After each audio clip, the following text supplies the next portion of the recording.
There's a reason 12 of the wealthiest families in Robertson County, Tennessee, changed their surnames between 1847 and 1860.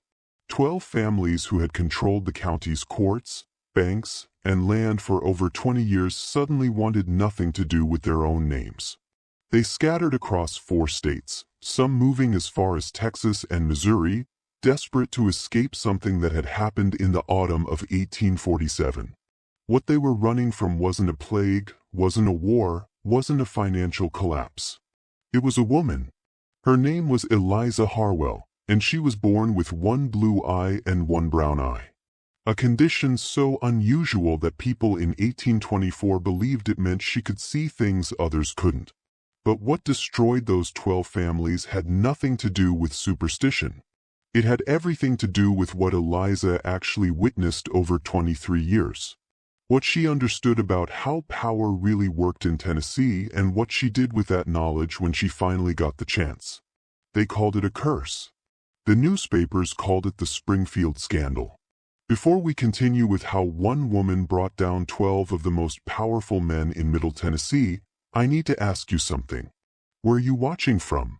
Drop your state or city in the comments below. And if you want more dark stories from American history that sound impossible but actually happened, subscribe and hit that notification bell. You're going to want to hear every detail of this. What makes this story so disturbing isn't that Eliza Harwell had any special power.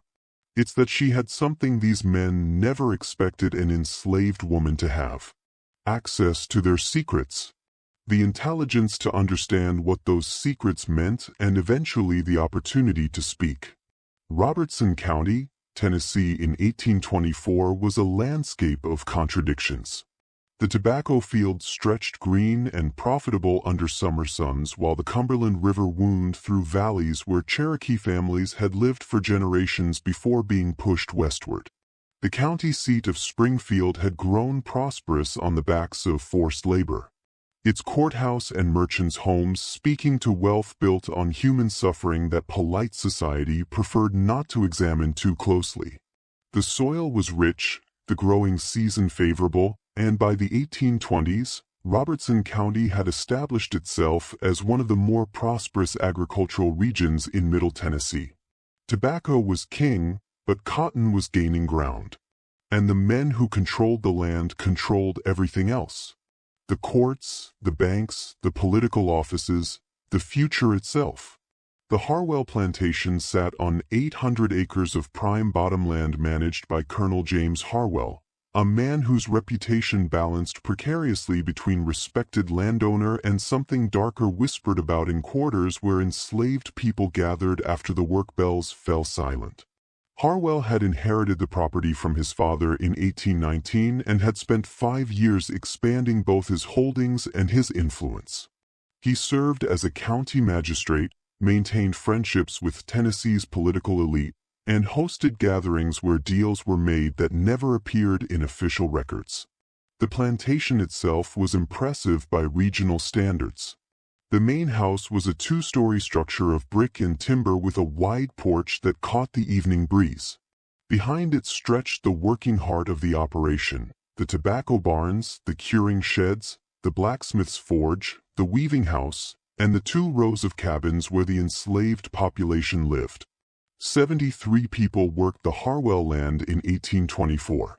Their labor generating wealth that flowed upward to the big house and outward to the banks and merchants of Springfield.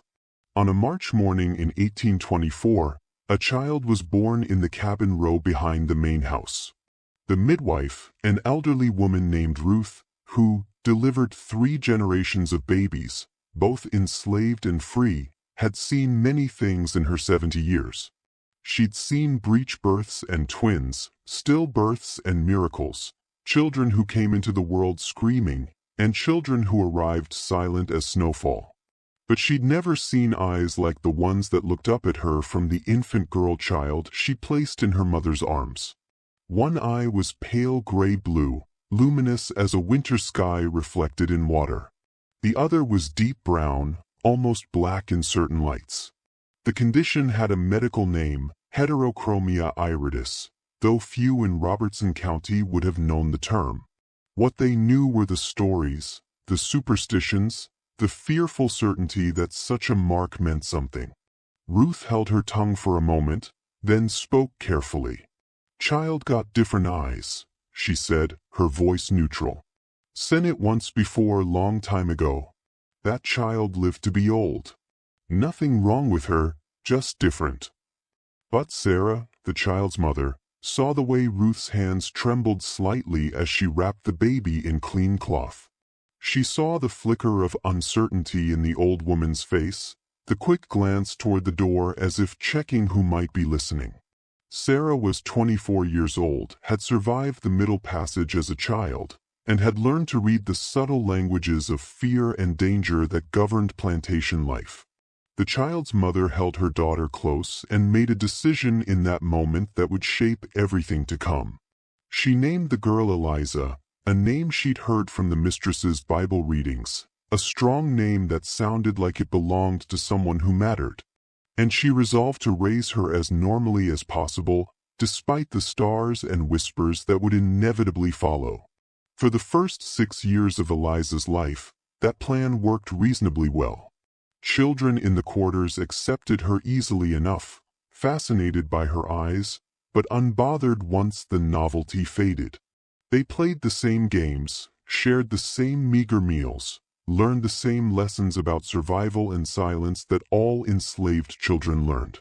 The white children who glimpsed her kept their distance, warned by parents who'd filled their heads with folk beliefs about mismatched eyes, bringing bad fortune, or marking those who could see spirits.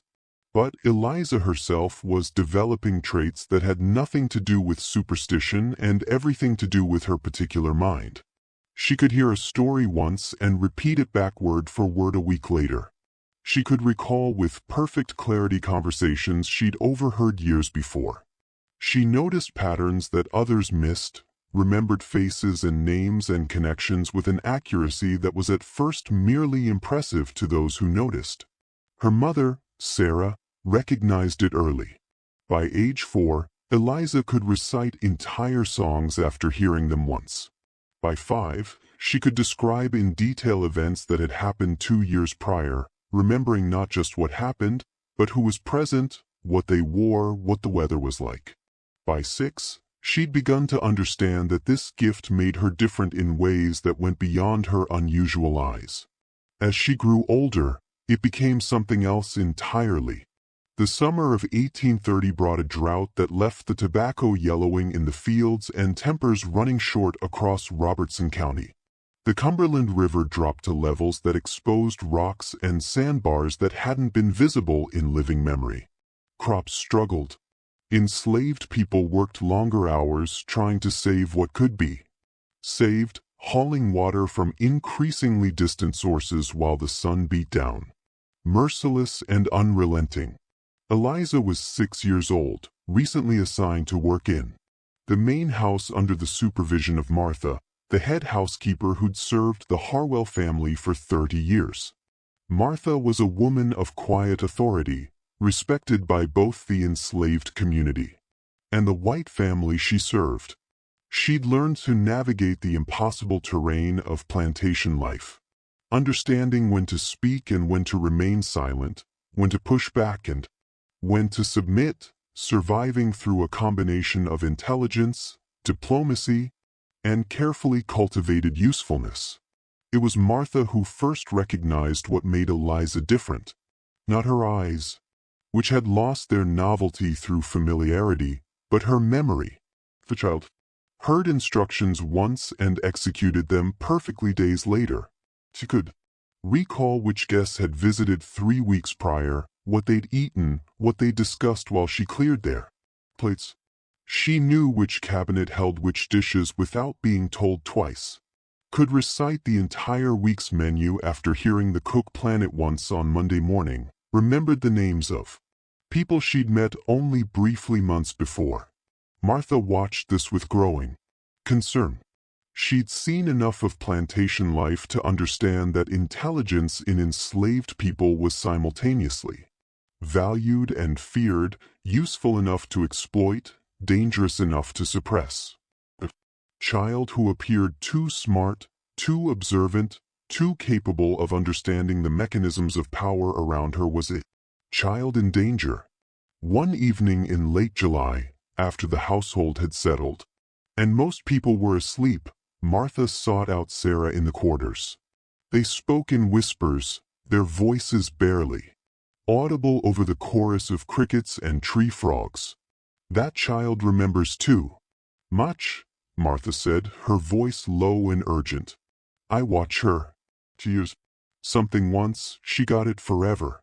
I seen her tell Miss Harwell about a conversation from 2 weeks back. Remembered every word exact. That kind of thing noticed." Sarah's heart clenched with fear she'd been carrying since Eliza's birth. "What you saying I should do? Teach her to forget things, Martha? Or at least pretend to teach her to act confused when she understand perfectly. Make her ask for instructions. Twice, even when she heard them clear the first time. She need to seem ordinary or she going to draw attention. She don't want." Sarah understood immediately. An enslaved person who appeared too intelligent, too observant, was a threat to the system that required them to be seen as inferior, as naturally suited to servitude, as incapable of the higher reasoning that justified their bondage. Intelligence had to be hidden, dulled, made invisible. She began teaching Eliza the difficult art of appearing less capable than she was. It was a bitter lesson, training her daughter to diminish herself, but Sarah knew it might save her life. But some things couldn't be hidden, and some things once seen couldn't be unseen. On an August evening, when the heat sat thick as wet wool over the plantation, Colonel Harwell hosted a dinner for 11 of his associates. They were men of influence who arrived in carriages that kicked up dust on the long drive to the main house. Plantation owners from neighboring counties, a state representative whose district included Robertson County, 2 judges who presided over regional courts, several merchants who financed tobacco operations through credit and loans, and a land speculator named Edward Vance, whose wealth came from sources that weren't discussed in polite company. The dining room had been prepared meticulously. Martha had overseen every detail, the china arranged just so, silver polished until it gleamed in candlelight, the linens pressed and spotless. The food was elaborate by rural Tennessee standards, roasted pork and chicken, corn pudding, greens cooked with fatback, fresh bread, fruit preserves, and pies made with the last of the previous year's dried apples. Eliza, small enough to be easily overlooked, moved through the dining room, refilling water glasses and removing empty plates. Martha had positioned her there deliberately, knowing the child's memory, and hoping she'd simply blend into the background. The men had been drinking heavily, bourbon flowing freely as the evening progressed, their voices growing louder, their words less guarded with each passing hour. Eliza heard Edward Vance boasting about a recent acquisition, his voice thick with satisfaction and alcohol. Bought the Fuller property for 1/3 of its value. The widow never knew her husband had signed over the deed as collateral 3 years ago. Documentation I happened to acquire through appropriate channels. By the time she figured it out, the foreclosure was final.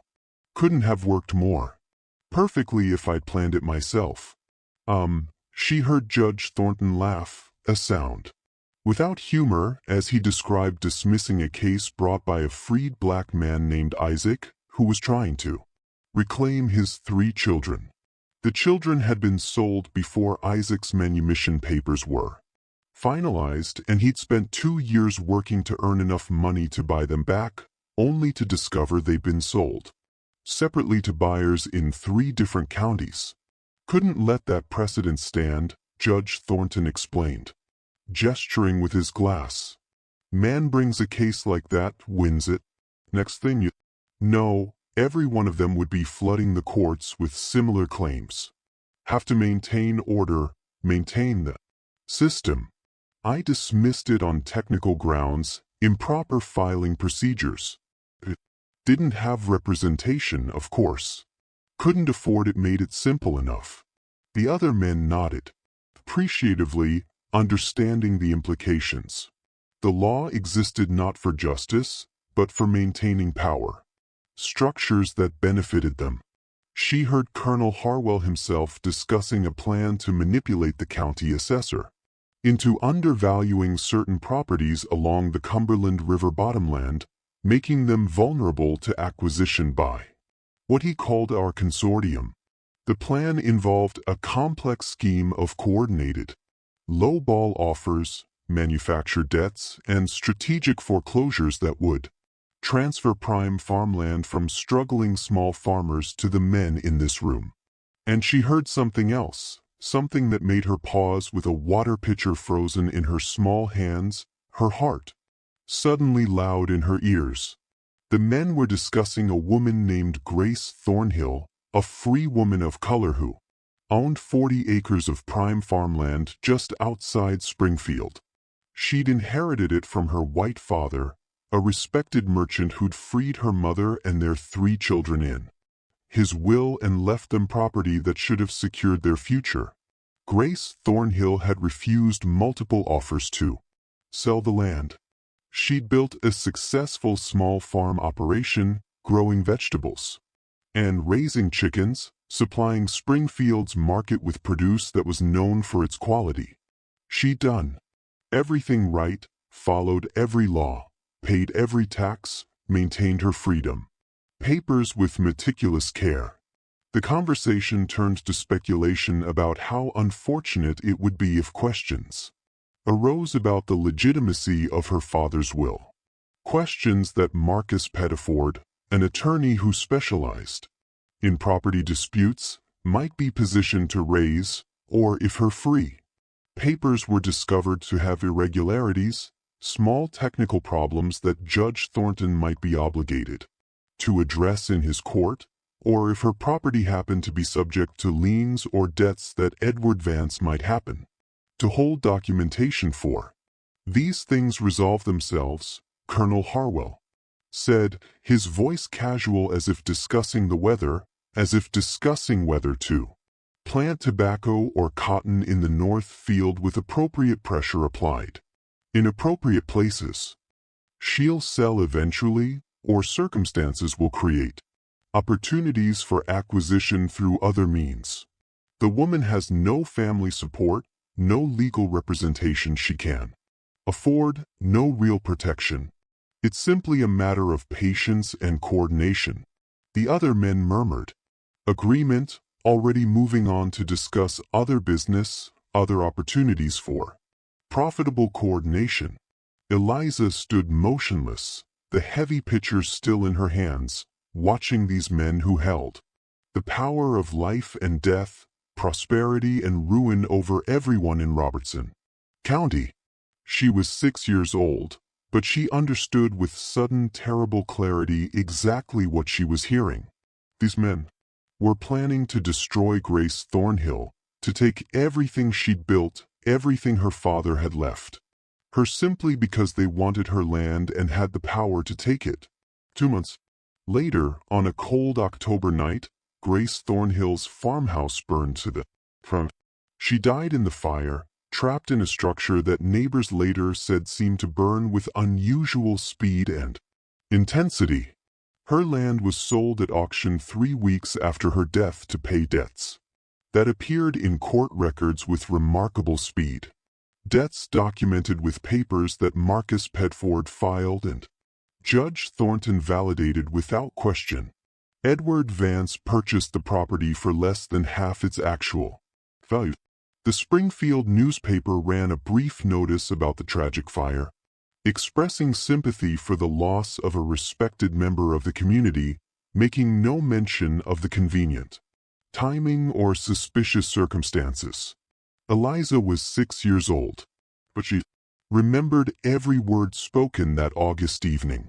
She remembered the names, the connections, the casual cruelty of men who believed they operated above consequence. She remembered Judge Thornton's laugh and Edward Vance's satisfaction and Colonel Harwell's calm assurance that these things resolve themselves. She remembered Marcus Pifford nodding thoughtfully, already calculating how he'd manufacture the legal justification for what they were planning.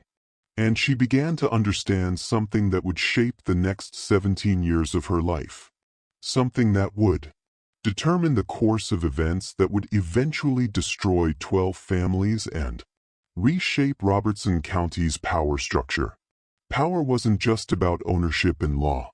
It was about information, leverage, and knowing things that powerful men wanted to keep hidden. It was about remembering when everyone else was paid or threatened into forgetting. It was about bearing witness when witness was supposed to be impossible. Eliza Harwell, at 6 years old, had become an unintentional archive of corruption.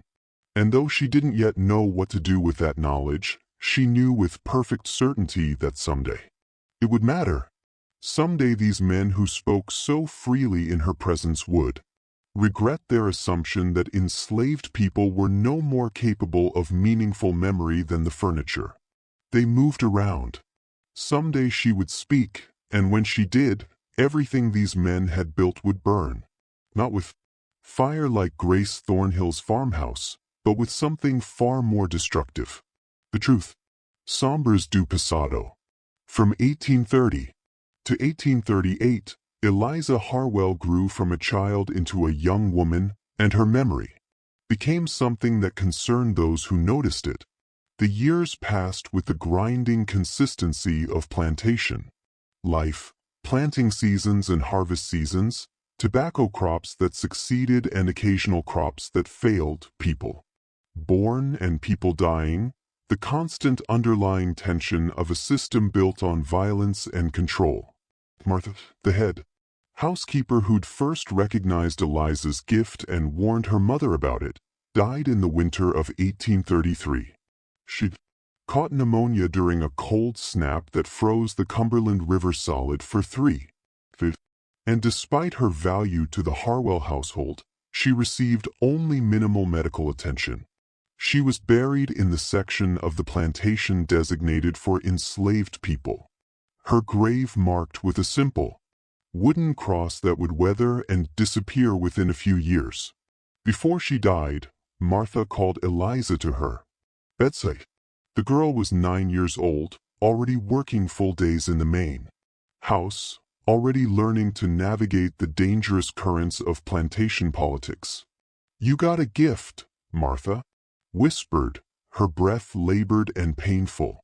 "But gifts can be curses if you don't careful.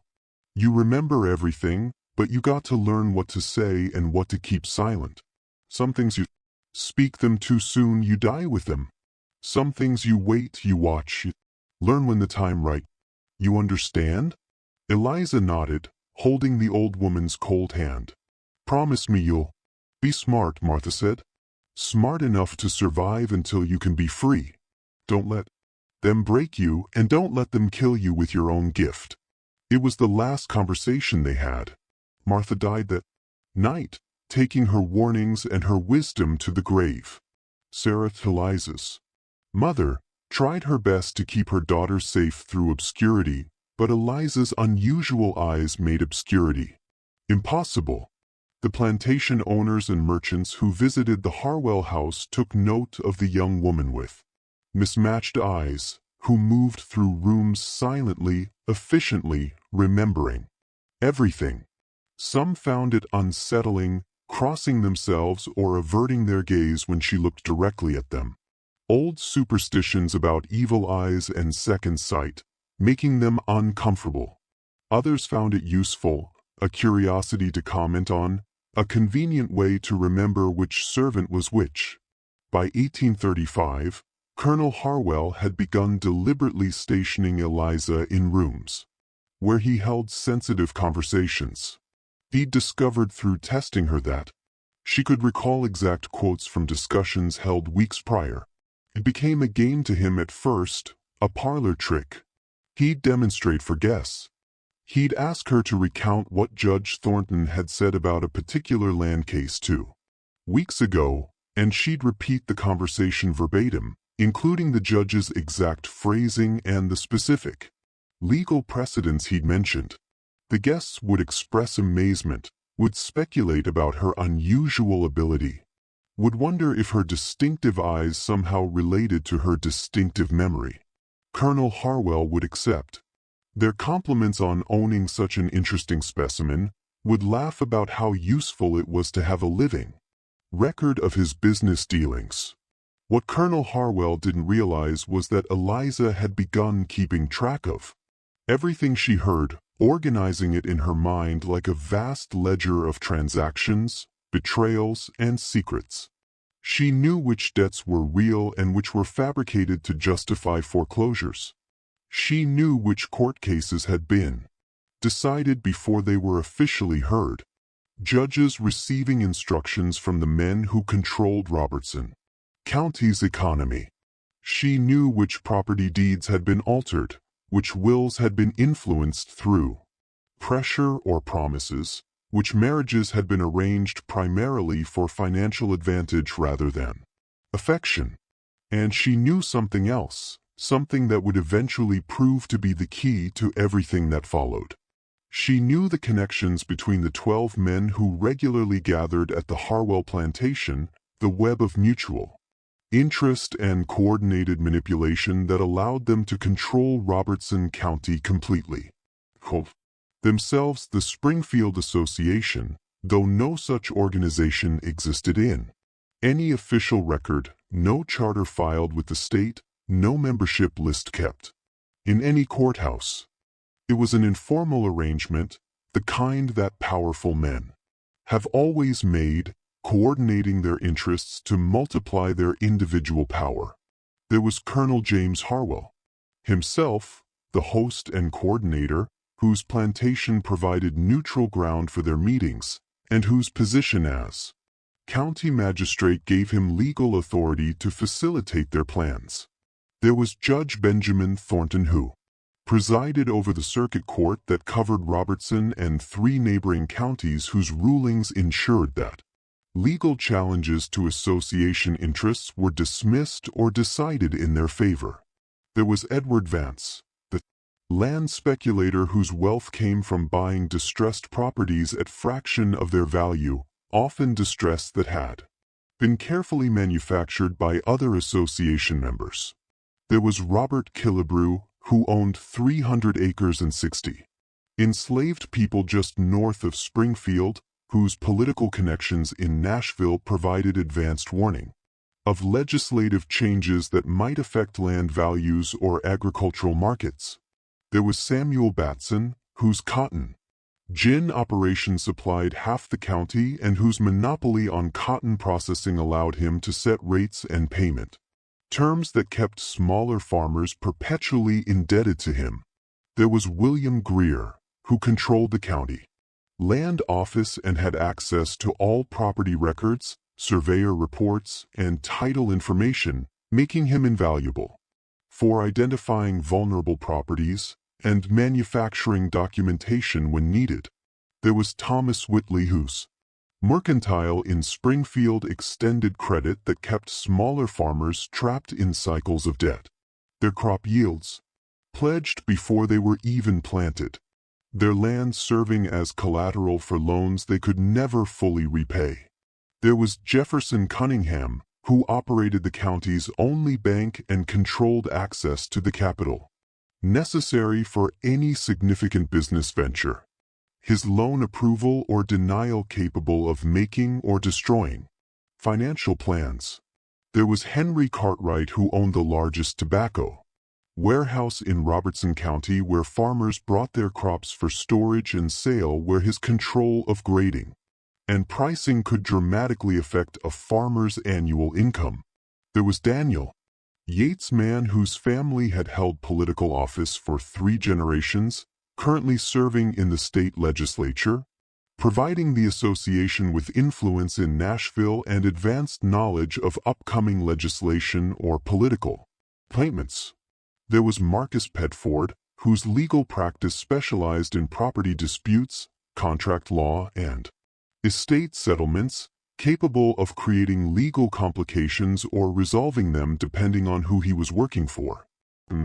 There was Alexander Darden, who managed the slave auction house in Springfield where human beings were bought and sold, where families were separated and lives were reduced to inventory, where the association members could coordinate purchases to suppress competition and control prices. These 12 men controlled Robertson County's economy and legal system through careful coordination and mutual support. They enriched each other through shared information and coordinated action. They destroyed anyone who threatened their interests, using courts and contracts and carefully applied pressure rather than violence. Though violence was available when necessary, applied through intermediaries who couldn't be connected back to them. They did all of this while maintaining reputations as respectable citizens, church deacons, family men who attended Sunday services and contributed to local charities and spoke eloquently about honor and tradition and the proper ordering of society.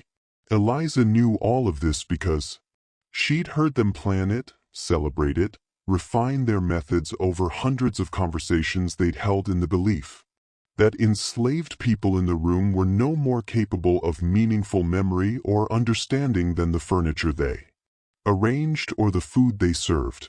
In 1838, something changed in Colonel Harwell's utilization of Eliza's abilities.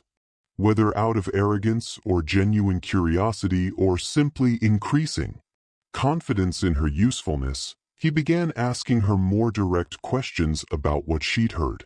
First they were simple tests, verification of details he already knew but wanted confirmed. They became something else entirely. He wanted her to tell him exactly what Robert Killebrew had said about a boundary dispute with a neighboring property owner, word for word, so he could understand Killebrew's actual position versus what he'd claimed publicly.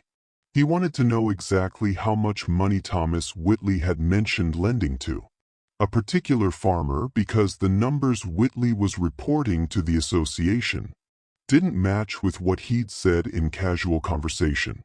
He wanted to recall exactly which properties Edward Vance had expressed interest in acquiring during various discussions so he could potentially acquire them first or partner with Vance on more favorable terms.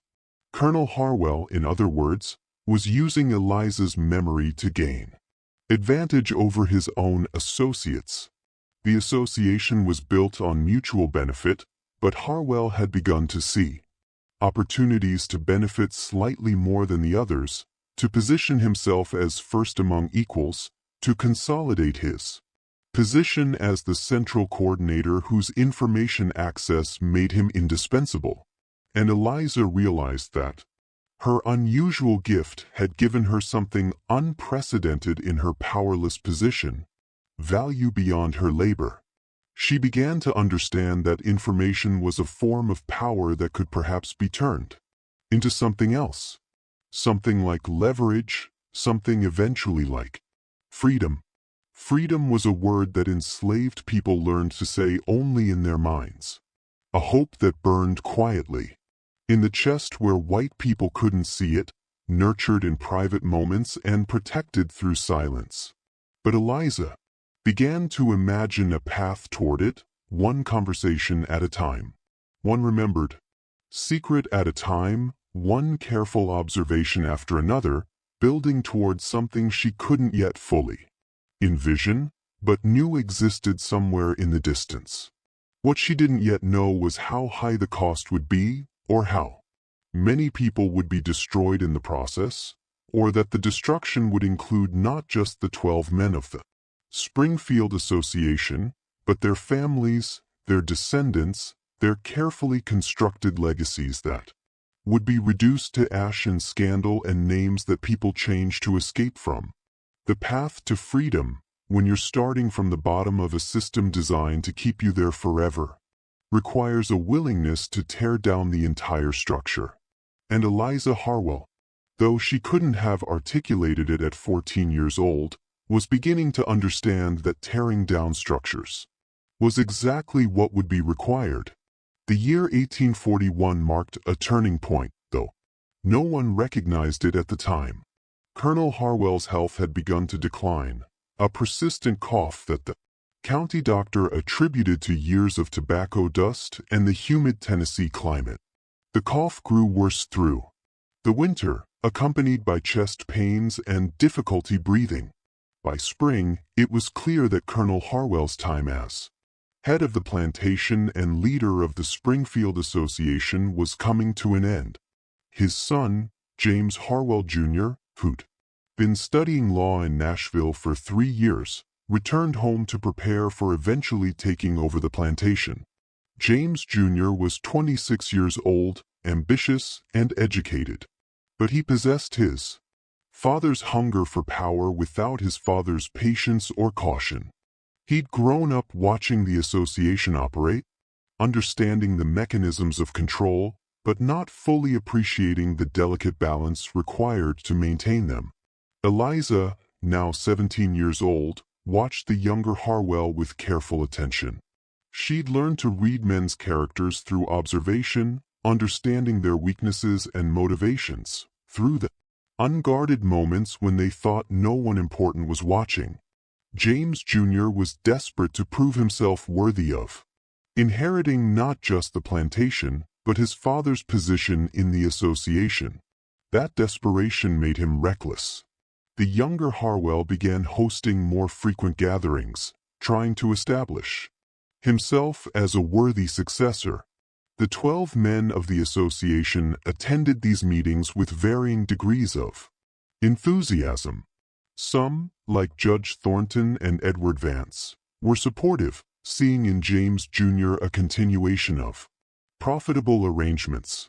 Others, like Robert Killebrew and Jefferson Cunningham, were skeptical, questioning whether someone so young and untested could maintain the coordination and discretion that had made the association successful for nearly 2 decades.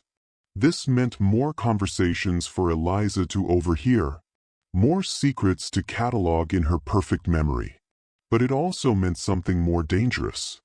James Jr. was beginning to discuss her, to talk about her unusual abilities in ways his father never had.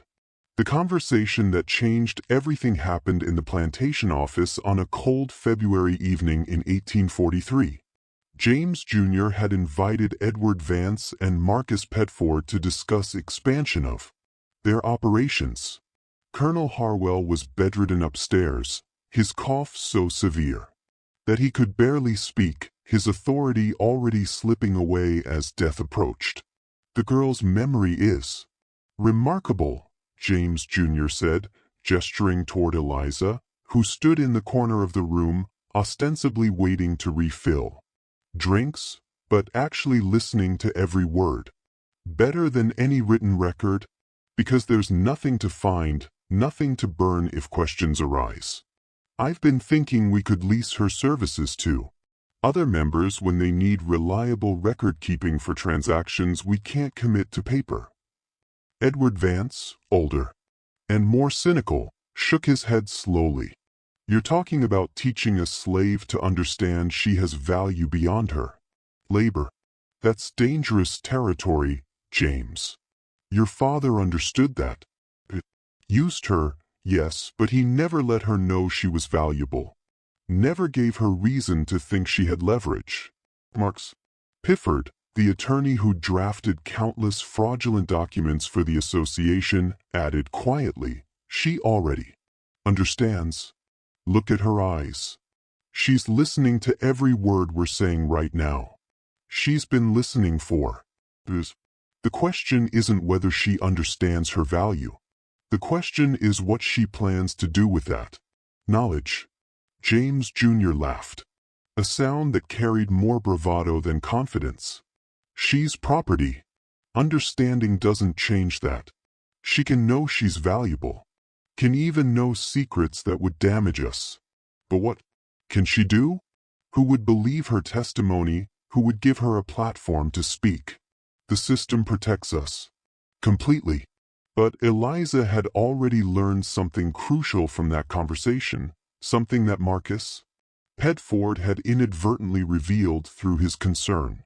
The Springfield Association feared written evidence of their dealings.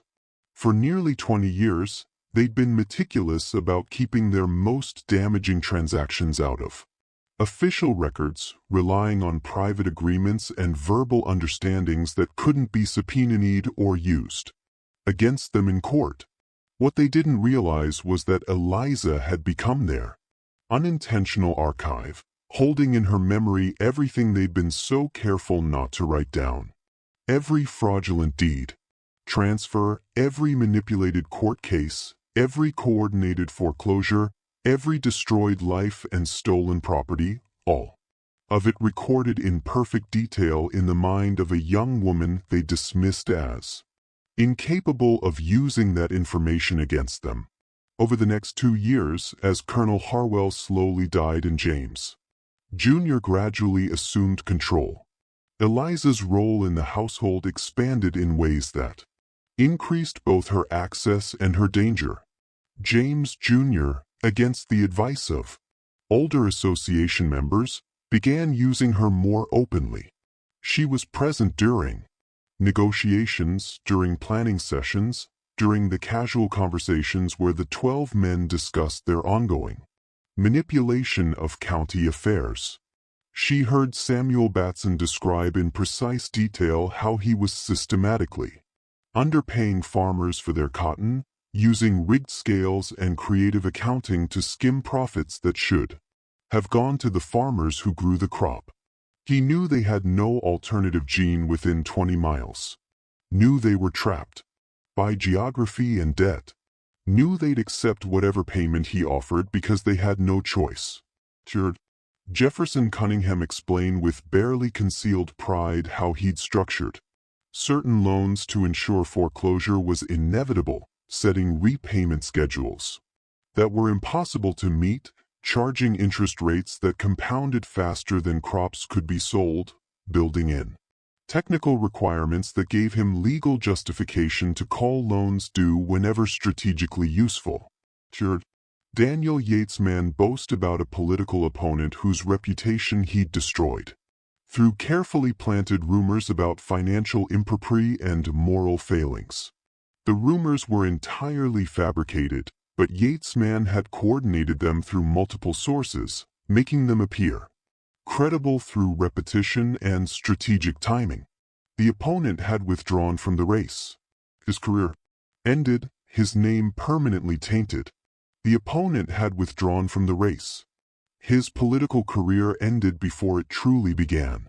She heard Colonel Harwell's will being contested by his daughter, Catherine, who'd married a Methodist minister against her father's wishes in 1836 and been effectively disowned.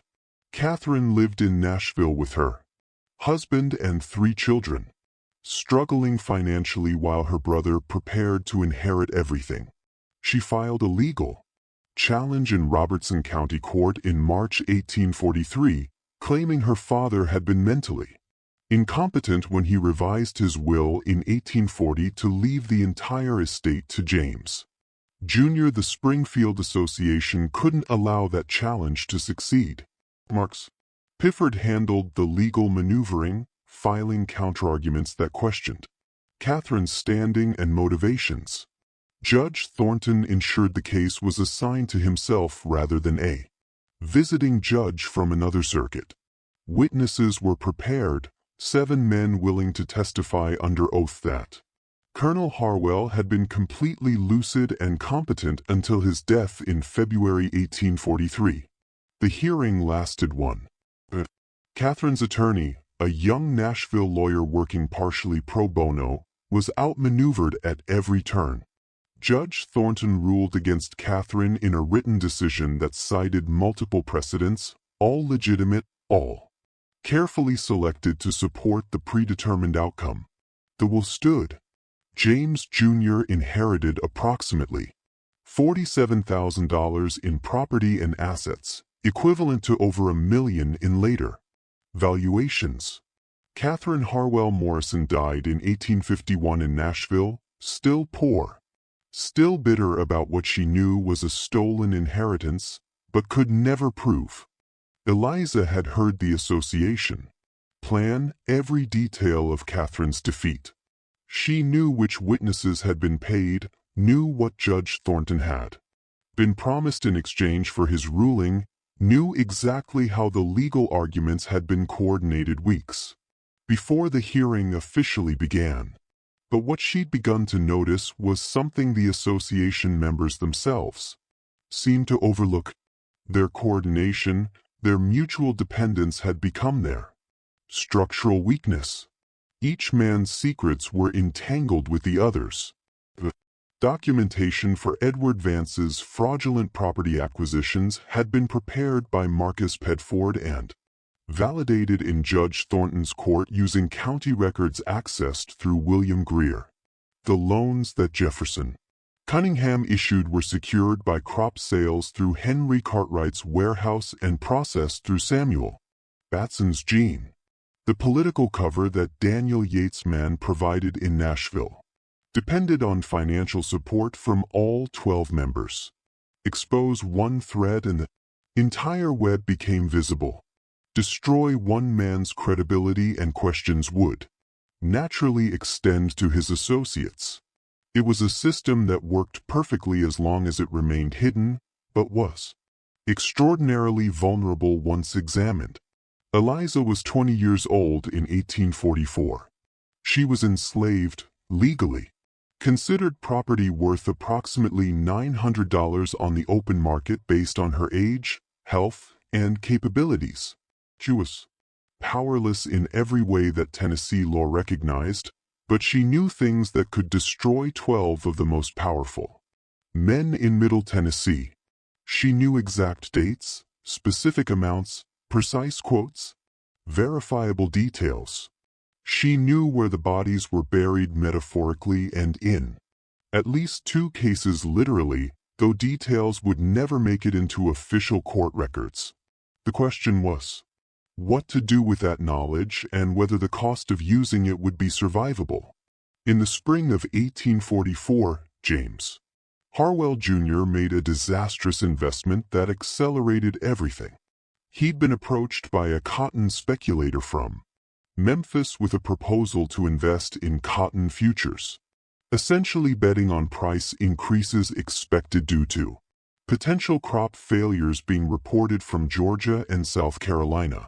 The speculator had impressive credentials, claimed inside knowledge from Charleston factors, presented documentation that looked legitimate.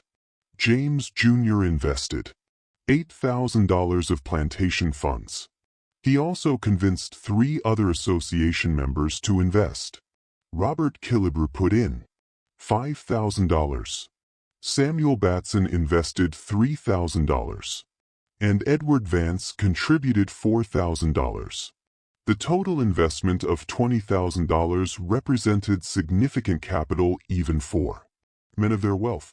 The speculation scheme collapsed in August when it was revealed that the crop failure reports had been exaggerated, possibly fabricated by the Memphis speculator who taken money from multiple investors and disappeared. Criminal charges were filed, but the man was never located. The investors lost everything. $20,000 gone. The equivalent of 15 years' profit from a mid-sized plantation. The loss itself was damaging enough, but the real destruction came from what it revealed about James Jr.'s judgment and the tensions it created within the association. Robert Killebrew, who'd lost the most, was furious. He'd invested based on James Jr.'s assurances based on trust in the Harwell name and assumption that James Jr. had verified the opportunity as thoroughly as his father would have. The Springfield Association's unity, which had seemed unshakable for nearly 20 years, began showing visible fractures. Meetings at the Harwell plantation grew tense, voices raised in ways that would have been unthinkable when Colonel Harwell was alive. Samuel Batson demanded immediate repayment from plantation funds. Edward Vance suggested James Jr. to sell portions of the property to cover the losses. Robert Killebrew made barely concealed threats about exposing certain shared arrangements if he wasn't made whole. Eliza watched these confrontations with careful attention, understanding that crisis creates opportunity. The association was weakening. Trust was breaking down. Self-interest was overwhelming mutual benefit.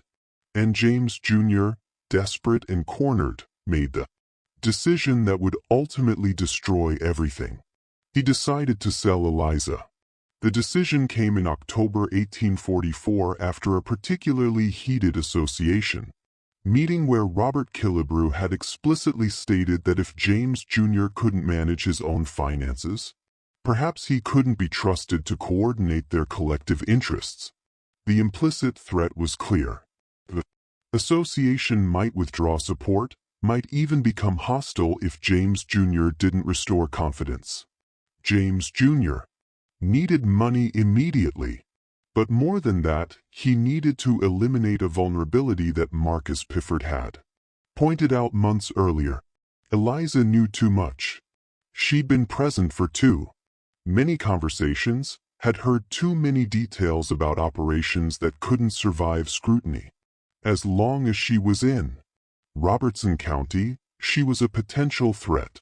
The solution was to sell her, not locally where buyers would know about her unusual memory and distinctive eyes, but south to Mississippi or Louisiana, to a market where she'd be just another young house servant, where her capabilities would go unrecognized, where she'd be absorbed into a large plantation operation and effectively disappear. James Jr. contacted a slave trader named William Hatcher, who operated between Nashville and Natchez. Hatcher agreed to transport Eliza south as part of a coffle scheduled to depart in mid-July 1845.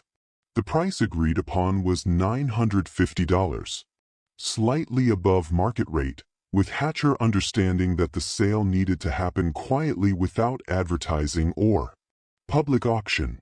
Eliza learned about the sale in November. She overheard James Jr. discussing it with Thomas Whitley, explaining his reasoning, the strategic value of removing a potential liability. The sale was 8 months away.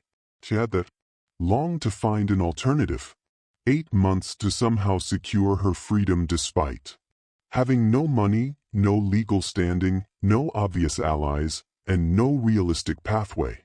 Under Tennessee law, the impossibility of the situation would have crushed most people. But Eliza had spent 20 years watching powerful men manipulate systems, exploit weaknesses, and achieve things that seemed impossible through careful planning and strategic leverage. She began planning with the same methodical attention that the Springfield Association applied to their schemes. First, she needed to learn to write. Reading had come naturally over years of proximity to books and documents in the Harwell house, but writing required practice, required materials, required privacy. She began using charcoal on wooden boards that could be wiped clean, practicing letter formation in the early morning hours before the household woke. Formed letters in dirt outside the cabins that could be smoothed away instantly.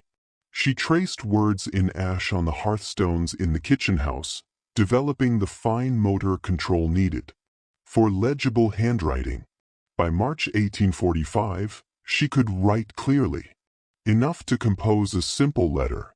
Second, she needed an intermediary, someone with enough credibility and independence to potentially help her, someone who wasn't part of the Robertson County power structure that the association controlled. The opportunity arrived in late May when Reverend Thomas Walsh came to Springfield for a week of revival services. Walsh was a circuit preacher based in Nashville, known for passionate sermons about moral corruption and Christian duty. He'd built a reputation across Middle Tennessee, drawing large crowds and making connections with politicians, journalists, and reformers in Nashville, who were increasingly critical of slavery and the political power of plantation owners. Walsh stayed as such. Preachers customarily did, with prominent families who could afford to host him. He spent 3 nights at the Harwell Plantation, arriving on a Tuesday evening and departing Friday morning. On Wednesday night, Eliza did something that required timing, nerve, and enormous risk. She'd been assigned to prepare the guest room, which gave her legitimate access. While Walsh was at dinner, she entered his room and left a letter on his pillow, partially hidden under the coverlet, where he'd find it when retiring for the night. The letter was brief and signed, written carefully. "Sir, a Christian man who preaches against corruption might wish to know that great corruption exists in Robertson County, involving theft of property, manipulation of courts, and destruction of innocent people. Information is available from someone who has witnessed and can recount specific acts with complete accuracy. You wish to learn more? Walk past the large oak tree at the east property boundary at dawn Thursday. Come alone. This concerns matters of justice that may interest a man of God." Walsh found the letter that night. He read it by candlelight. His expression, according to what he later told others, troubled and uncertain. Anonymous. Letters could be traps, could be tests of his character, could be attempts to embarrass him or create scandal. But he was also genuinely committed to justice, genuinely troubled by the corruption he'd witnessed in Tennessee, and curious about what information might be available. At dawn on Thursday, he walked to the east boundary oak tree as if taking a morning constitutional. Eliza stepped out from behind the tree trunk. Walsh's first reaction was visible shock. Whatever he'd expected, it wasn't a 21-year-old enslaved woman with one blue eye and one brown eye, looking at him with an intensity that made clear this was no prank or mistake. "You wrote the letter," he said quietly. "Yes, sir," Eliza replied. "I can write, I can read, and I can remember. Everything I've heard in this house for 15 years. Everything about 12 men who control this county through corruption, theft, and manipulation of courts. Everything with dates, names, amounts, specific details." Walsh stared at her. "That's an extraordinary claim." "Test me," Eliza said. "Your sermon Tuesday night, you preached from Matthew chapter 7 about false prophets and corrupt trees bearing corrupt fruit. You started by describing a thunderstorm you witnessed in Nashville that damaged a church steeple, using it as metaphor for God's judgment. You quoted Matthew 7 verses 17 to 7:20. You gave 4 specific examples of corruption: merchants using false weights, lenders charging illegal interest, judges taking bribes, and politicians selling offices. To close, by quoting Micah 6 verse 8 about doing justice, loving mercy, and walking humbly. Your sermon lasted 37 minutes. Should I continue with exact quotes? Walsh's face had gone pale. That's you couldn't possibly. I can, Eliza said. Remember everything. Every conversation, every detail, every scheme these men have discussed in front of me because they assume enslaved people can't understand or remember. I've heard them plan murders, discuss property thefts, coordinate court cases, destroy families. I can testify to all of it with complete accuracy. She paused, then added the crucial part. I'm being sold to Mississippi in 8 weeks. If that happens, everything I know disappears with me. But if someone could help me secure legal freedom, I would provide detailed testimony that could expose corruption across this entire county. Reverend Walsh stood silent for a long moment. The dawn was breaking over the tobacco fields, light spreading across a landscape built on injustice that men like him preached against, but rarely confronted directly. What you're proposing is dangerous, he finally. For you and for anyone who helps you. I know, Eliza replied. Because Thornhill burned to death in 1830 so these men could steal her land. Catherine Morrison died poor in Nashville because they stole her inheritance. Dozens of families have lost everything to fraudulent foreclosures. Someone needs to speak. I can speak. I just need to live long enough to do it. Walsh asked her one more question. The question that would determine everything. Why should I believe your memory is as accurate as you claim? Memory is fallible. People misremember, especially under stress or after years have passed. Eliza recited his entire Tuesday sermon word for word, including the biblical passages, the examples, the metaphors, the emphasis he'd placed on certain phrases, his exact closing prayer. She spoke for 37 minutes, reproducing his sermon with such precision that Walsh later said it felt like hearing his own voice played back to him. When she finished, Walsh was silent for nearly a minute. That's not a normal gift, he finally said, his voice shaken. No, sir, Eliza agreed. But what I've been forced to witness isn't normal either. It's evil disguised as law, and someone needs to expose it. Walsh told her he needed time to pray and consider. She told him she had 8 weeks before being sold south and silenced forever. He returned to the plantation house, spent the day in visible contemplation, preached that evening about justice and the courage required to confront powerful wrongdoing, and departed Friday morning with no indication of his decision. Days later, Eliza received a message through Sarah, her mother, who'd been approached by a free black man who occasionally did work at the plantation. The message was simple. The preacher believes you. Help is being arranged. Stay ready. Reverend Walsh had gone to Nashville and told select people about a young woman with an extraordinary memory who'd witnessed years of corruption and was willing to testify if her freedom could be secured. He'd contacted attorneys who'd been looking for evidence to challenge the power structures in counties like Robertson. He'd approached members of anti-slavery societies who'd been funding freedom purchases and legal defenses. He'd spoken with newspaper editors interested in exposing plantation elite corruption. The response had been immediate and coordinated. Money was quietly raised from multiple sources. Legal strategies were developed. Protection arrangements were planned. On July 5, 1845, 2 days before Eliza was scheduled to be handed over to William Hatcher for transport south, James Harwell, Jr. received an unexpected visitor at the plantation.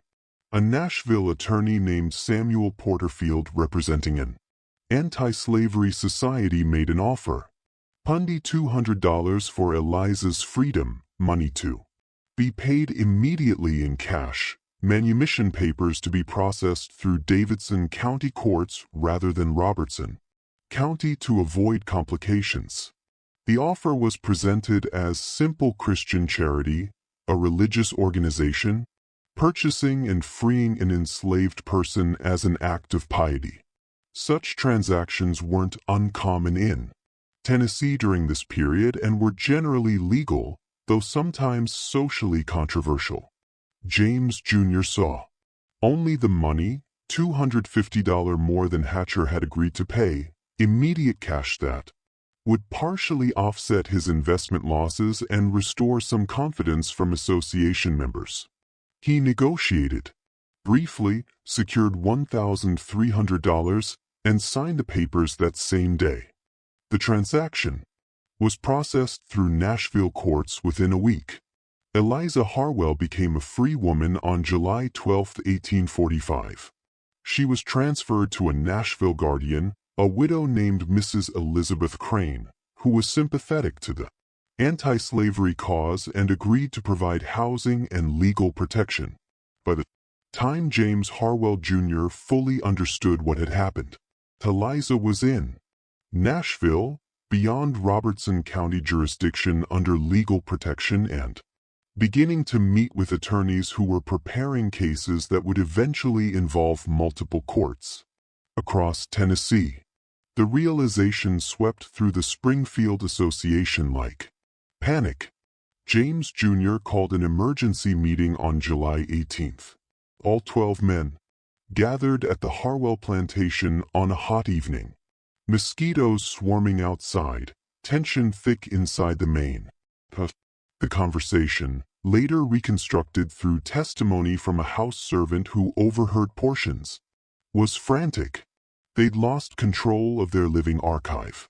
20 years of carefully hidden corruption might be exposed because James Jr. had sold away the one person who could destroy them all.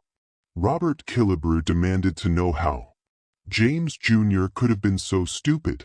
Edward Vance suggested they might be able to challenge the manumission papers on technical grounds. Judge Thornton pointed out that even if they did, she was in Davidson County now, where different judges presided and their influence was limited. Marcus Pedford, the attorney, spoke the truth. They all understood. She's legally free. She's under protection in Nashville and she knows everything. Every fraudulent deed, every manipulated case, every foreclosure, every scheme we've discussed for 20 years. If she testifies, we're finished. Someone suggested buying her silence. Someone else pointed out that she'd already chosen to speak rather than disappear into Mississippi slavery. She wasn't going to be bought. Someone mentioned more extreme solutions. The suggestion was immediately shouted down. Violence against a legally free woman in Nashville under public protection would bring exactly the attention they needed to avoid. They were trapped. The system they'd built to protect themselves. Legal manipulation, coordinated influence, careful avoidance of written evidence had become their vulnerability. Because they'd hidden everything there were no official records they could point to as innocent explanations. Because they'd corrupted Robertson County's courts so thoroughly, their claims of innocence wouldn't be credible anywhere else. James Harwell Jr. understood, perhaps for the first time in his privileged life, that he'd made a catastrophic mistake born of arrogance and desperation. His face, according to the servant who witnessed it, had gone gray as ash. The question one of them asked, history doesn't record who hung in the air like humidity. What do we do now? No one had an answer because there was no answer. They'd operated above consequence for 20 years, and now consequence was coming for them with perfect memory and legal protection. The Springfield Association in that moment was already destroyed. They just didn't know it yet. What followed over the next 3 years became known in Tennessee legal circles as the Robertson County cases. Though newspapers eventually called it the Springfield corruption scandal, the legal proceedings were complex, involving multiple jurisdictions, multiple types of cases, and eventually drawing attention from as far away as New York and Boston, where abolitionist newspapers seized on the story as evidence of systemic corruption in slave states. Eliza's testimony began in September 1845 in Davidson County Court, in a property restoration case brought by the surviving children of Grace Thornhill. The Thornhill heirs had tried 4 years to challenge the seizure of their mother's land, but lacked evidence to overcome the documentation that Marcus Pedford had filed and Judge Thornton had validated. Eliza provided that evidence. She testified that on August 14, 1830, she'd heard the Springfield Association discuss plans to force Grace Thornhill off her land. She recounted the conversation with devastating precision, what each man said, what strategies they discussed, how they'd coordinated the creation of false debt documentation. She described how Marcus Pedford had explained his Approach to manufacturing legal grounds for seizure, how Judge Thornton had assured the others he'd validate the claim without scrutiny, how Edward Vance had already identified the property as desirable for acquisition. Defense attorneys objected strenuously. Enslaved person's testimony, even someone subsequently freed, shouldn't be admissible against white men in property disputes.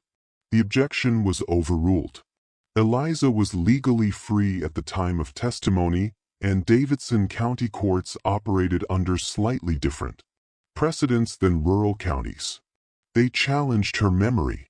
How could anyone remember exact quotes from 15 years prior? The judge allowed Eliza to demonstrate. She recited word-for-word opening statements from both attorneys that had been given 2 days earlier. Court's stenographers confirmed her accuracy was perfect.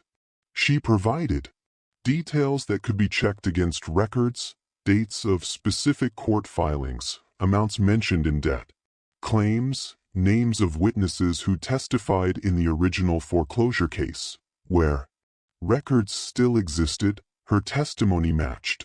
Where records had been conveniently lost, the pattern of convenient loss itself suggested accuracy of her claims about manipulation.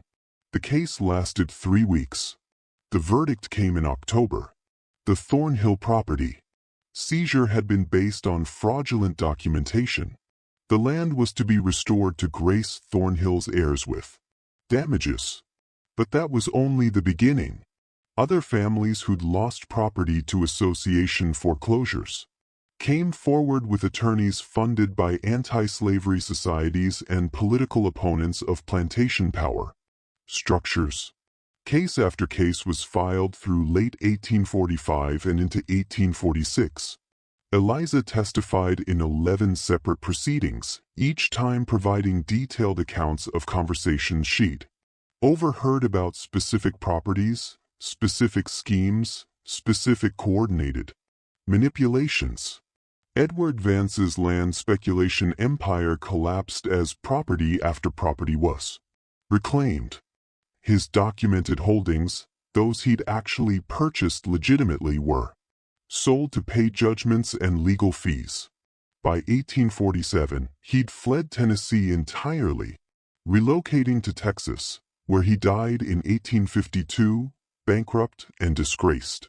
Jefferson Cunningham faced criminal investigation for banking fraud based on Eliza's testimony about loan manipulation practices. She described specific conversations where Cunningham had explained how he structured loans to guarantee foreclosure, how he'd coordinated with other association members to trap farmers in debt cycles. The investigation lasted 8 months. Cunningham was forced to resign from the bank in 1846, faced civil penalties, but avoided criminal conviction through legal maneuvering. He died in Nashville in 1850, his reputation destroyed. Samuel Batson's cotton gin operation was sued by 37 farmers who'd been systematically cheated through falsified weight measurements and manipulated pricing. Eliza testified that she'd heard Batson describe his methods in detail during association meetings. Court-ordered audits found discrepancies in Batson's records that supported her testimony. His business never recovered. He sold the gin operation in 1847 for a fraction of its previous value. William Greer was removed from his position in the county land office after Eliza's testimony revealed his role in manipulating property records and providing inside information to association members. He faced criminal charges for falsification of public records. The trial ended in a hung jury, but his career was finished. He moved to Mississippi in 1848, one by one through 1845, 1846, and into 1847, the 12 families faced legal challenges, financial collapse, and public exposure. Some fought desperately with their own attorneys and remaining political connections. Some fled to other states, abandoning property and starting over. where their names weren't yet associated with scandal. Some, like James Harwell Jr., simply collapsed under the accumulated weight. The Harwell plantation was foreclosed on in 1846. When James Jr. couldn't meet debts he'd taken on trying to fight the legal challenges. The property was seized by creditors and sold at auction. James Jr. disappeared from Tennessee, last documented in Arkansas Territory in 1849, working as a clerk in a trading post. His inheritance and future destroyed by his own arrogance and his catastrophic decision to sell the one person who could destroy him. The legal battle reached its climax in May 1847, during a consolidated criminal trial in Nashville that attempted to address the most serious charges against association members: conspiracy to defraud, falsification of court documents, and bribery of public officials. The trial lasted 3.5 weeks, drawing spectators from across Tennessee and journalists from multiple states. Eliza testified for 6 full days, examined and cross-examined repeatedly. She sat in the witness box with her distinctive mismatched eyes fixed on the jury, and she methodically dismantled 2 decades of carefully hidden corruption. She recounted specific conversations with exact dates. She described the physical locations where conversations occurred. She named names and quoted exact phrases. She explained the connections between seemingly unrelated events, showing how various schemes had been coordinated. Defense attorneys challenged her relentlessly, brought witnesses who claimed she was mistaken about certain details. But when those details were checked against other evidence, Eliza's account proved accurate more often than her challengers. They argued that her testimony couldn't be trusted because of the impossible nature of her memory. But court officials had tested her extensively, and her demonstrated ability to recall complex information with perfect accuracy was now well established in the record. They tried to claim that her unusual eyes indicated mental instability, bringing in a doctor from New York who speculated about possible connections between heterochromia and various neurological conditions. The prosecution countered with 3 other doctors who testified that eye color had no established relationship to mental capacity or memory function, and that Eliza had been examined by physicians who found her completely mentally sound. Attempted to discredit her motives, suggesting she'd been coached by abolitionists seeking to manufacture scandal. But the specificity of her testimony, details about events from years before anyone knew she'd eventually testify, made coaching impossible to explain. The trial ended with mixed verdicts. On June 17, 1847, Judge Benjamin Thornton was convicted of judicial misconduct and removed from the bench, though he avoided prison time. Marcus Pifford was disbarred and faced civil penalties, but no criminal conviction. Several others were convicted of lesser charges, paying fines or facing brief jail terms. The legal system, even when confronting corruption, protected its own to some degree. Many serious charges resulted in acquit or mistrials. Wealthy men with good attorneys could still navigate outcomes better than the evidence might warrant. But the practical impact went far beyond the criminal verdicts. The Springfield Association was utterly destroyed as a functioning entity. The 12 families who'd controlled Robertson County for 2 decades found their power broken, their reputations shattered, their financial empires reduced to wreckage. Properties were sold to pay legal fees and court judgments. Political careers ended abruptly. Social standing evaporated overnight. And throughout Middle Tennessee, people understood what had happened. A woman they dismissed as property, whose unusual gift they'd exploited without ever imagining it could be turned against them, had brought down 12 of the most powerful men in the region through nothing more than memory and truth. The word cursed began circulating in Robertson County, spoken in hushed tones. In parlors and church socials, the woman, with 2 different colored eyes, had cursed 12 families, bringing ruin wherever her gaze had fallen.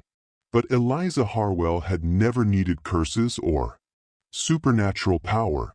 She'd needed only memory, patience, courage, and the opportunity to finally speak what she'd been forced to witness in silence. Eliza Harwell lived another 26 years after the trials concluded. Her life from 1847 until her death in 1873 remained largely private, deliberately so. She'd spent 3 years in public view, testifying repeatedly, her face and story known across Tennessee and beyond. What came after was a conscious retreat from that visibility. What is known comes from fragmentary records, census data, occasional mentions in Nashville newspapers, court documents from a few later cases, and oral history passed down through families, though those accounts are difficult to verify and often contradict each other. She never returned to Robertson County. That much is certain. The $50 she received from the Tennessee Anti-Slavery Society that had funded her freedom, combined with small payments from several families who'd reclaimed property based on her testimony, allowed her to establish a modest but stable life in Nashville's free black community. She married in September 1849 to David Porter, a freed carpenter who'd purchased his own freedom in 1843. Their marriage was recorded in Davidson County. They had 3 children who survived to adulthood. Sarah, born 1850, who became a school teacher. Thomas, born 1852, who learned carpentry from his father. And Elizabeth, born 1855, who married a Nashville merchant and lived until 1921. Census records from 1850, 1860, and 1870 show Eliza listed as a laundress, a domestic occupation that was common among free black women in Nashville. The work was hard, but allowed independence, and didn't require her to work in white households where her face and history might be recognized, but there are hints in court records that her unusual memory continued to serve a purpose.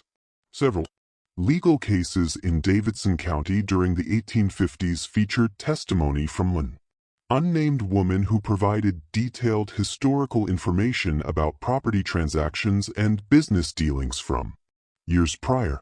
The descriptions of her appearance in court transcripts, when they appear, invariably mention distinctive eyes of different colors. She continued to bear witness when called upon, but she did so quietly, without drawing attention, speaking only when her testimony was necessary and then returning to her private life. The 12 families of the Springfield Association scattered and diminished.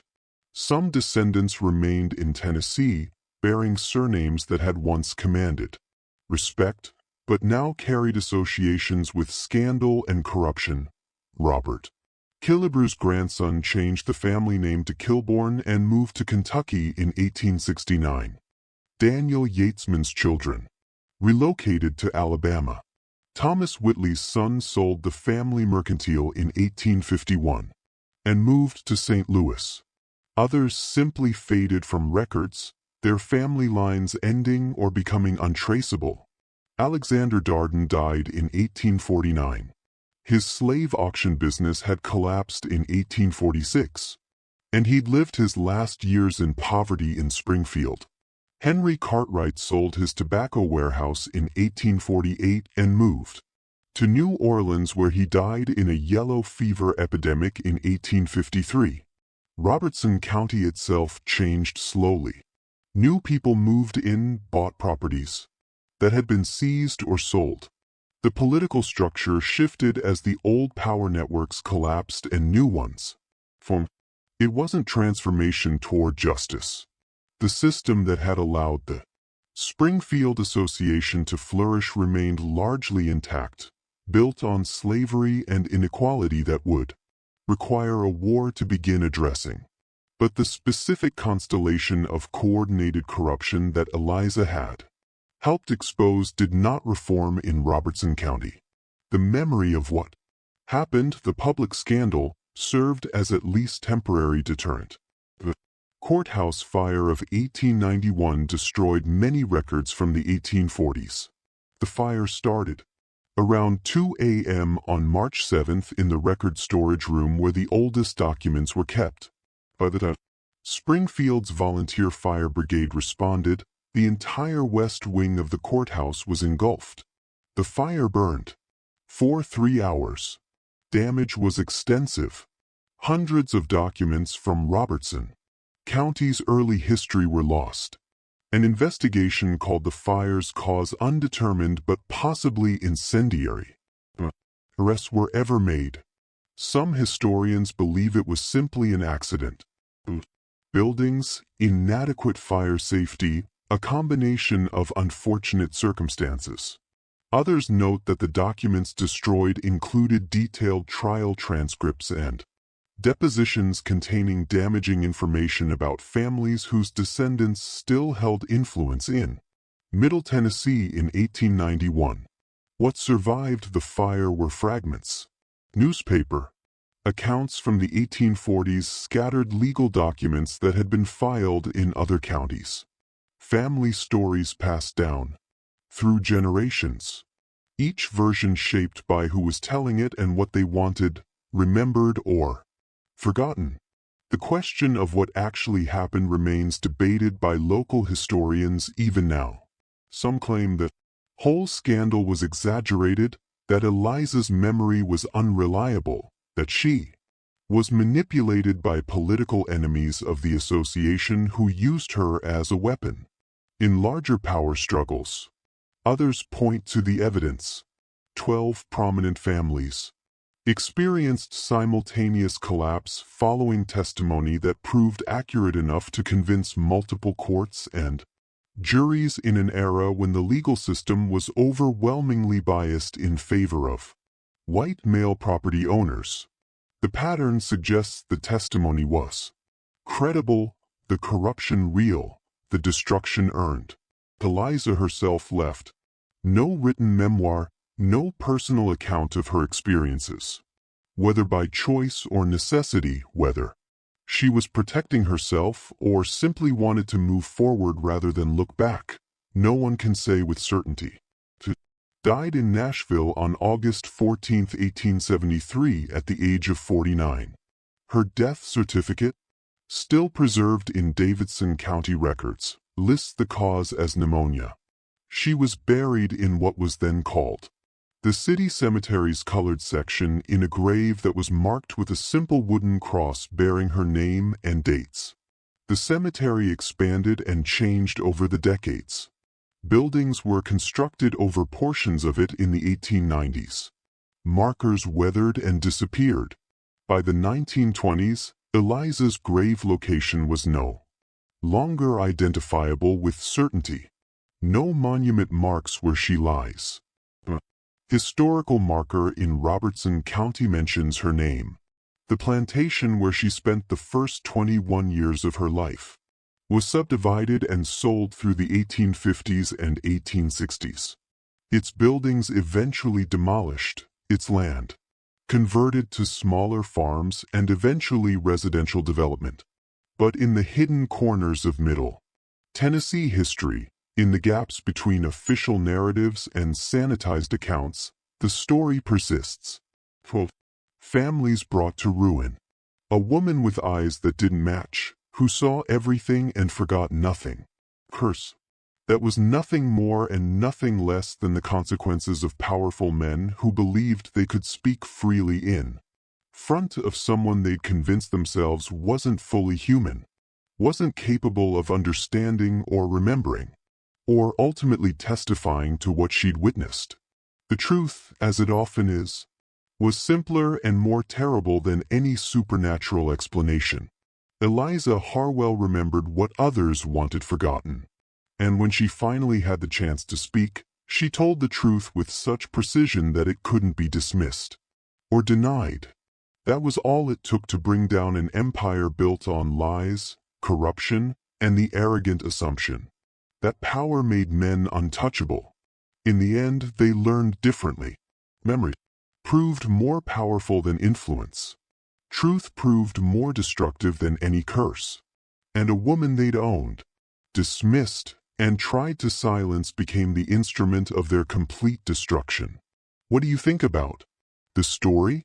Do you believe everything happened as described, or are there still secrets buried in Robertson County that historians haven't uncovered? Leave your comment below sharing your thoughts. If you enjoyed this dark chapter of American history and want more mysteries like this, subscribe to the channel, hit the notification bell, and share this video with someone who loves historical mysteries.